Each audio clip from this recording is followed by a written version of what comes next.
Hey y'all, Gina Brown here from GCISD's Digital Learning Department. Let's chat Canvas. You want to move stuff into your sandbox, you want to put it in Commons, you want to make sure that whatever you have in your Skyward rostered Canvas course does not disappear. You cannot just leave it in your Canvas course if it's a course you used for class, because we are going to archive those courses at the end of the year. So you want to move everything into your sandbox or move it into Commons. So you always want to start with whatever course you want to move things into. So I'm going to practice by moving it into my Avid sandbox. You will always go to settings and you will go to import course content. Think of import as in. I am bringing things into my sandbox. Export course content is going the opposite way. It's leaving, it's exiting. Export, exit, import in. So we are going to import course content. Now you are going to select copy a Canvas course, but there are two ways to do this. All content will make an exact copy. It will replace whatever you have in your sandbox, and it will be identical to the course you're copying, even down to the course card. You only want to do this if you want an exact copy. Like you've been piecemealing stuff all year, things are out of order, and you just want to replace it. That's a good option. Or select specific content will allow you to move either individual quizzes, assignments, or modules, which is the best. Then you are going to select your course name. Mine will be a lot more difficult, y'all, because I have a lot of courses because I'm an admin, but yours should only pop up your courses that you have. Put it in 7th grade Avid for now, just to practice. Then once you hit select specific content, you will import. And then this button right here, it looks like it's done, but y'all, it is not. You are going to select content.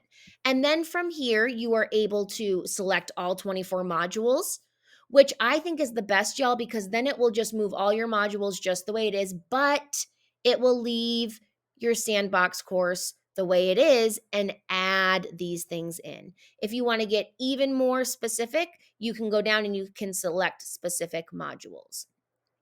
When I create things, I go to a module and then I create a quiz. So there really isn't anything that I use in my course that is not in my modules. If you work a little differently, however, like you create quizzes separately, you might want to go through and double check, see if there's anything that you want.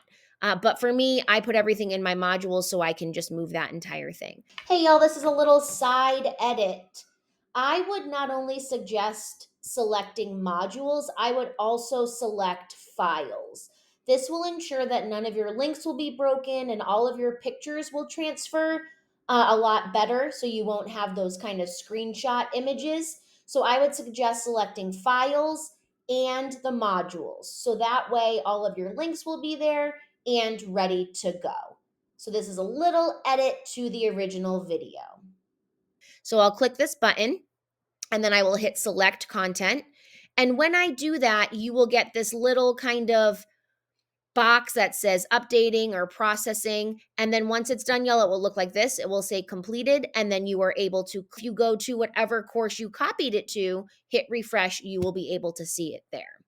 I hope that's helpful, y'all. Like I said, the biggest thing that I want to say is if you are copying an entire course and you select all, it will replace your sandbox with the exact course. If you want to copy specific content, then hit specific content and hit import once you select the class, and then you are able to select exactly what you want to move. Hope that was helpful, and as always, reach out with any questions or if you need some support. Gina Brown, back again, y'all. I forgot to talk Commons. So if y'all go to settings, and on the same page that you did your import, you are going to share to Commons. You have a couple different options. You can make it just visible to you, visible to GCISD, visible to the entire Canvas community.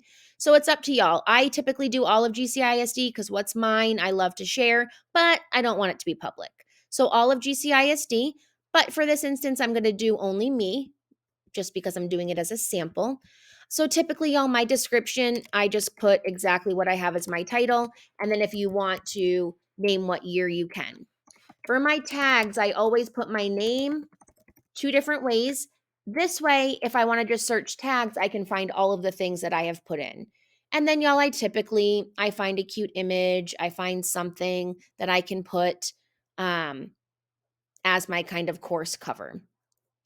So I am going to browse, see if I have any pictures in tech. Let me see. I'll put my TCA badge just for now. Okay, perfect. Put that and hit save. Okay, rock on. And then I typically put what grade levels it is. You don't have to, especially if you're just sharing it with yourself. That's not really necessary. That's more for people that are searching for it. And then I say template. Truthfully, not 100% sure what the difference is, y'all. And then I'm going to share. And then once I do that, it will share the entire course with Commons, so then I am able to search it. So if I go to imported, I will see all of the items that I have imported. And if I go to shared, this will be another way that I can find all the things that I have put in Commons. In addition to, like I said, searching the tags that you've done, and that will bring up the same type of thing. So let me just do shared, and you'll see right here is this Sandbox course that I put in, and I am able to then import it back into my course later. So I always get in the habit of putting stuff in my Sandbox and then putting it in Commons, and then I typically add it to favorites, so that way it's even easier to find. Okay, bye for real.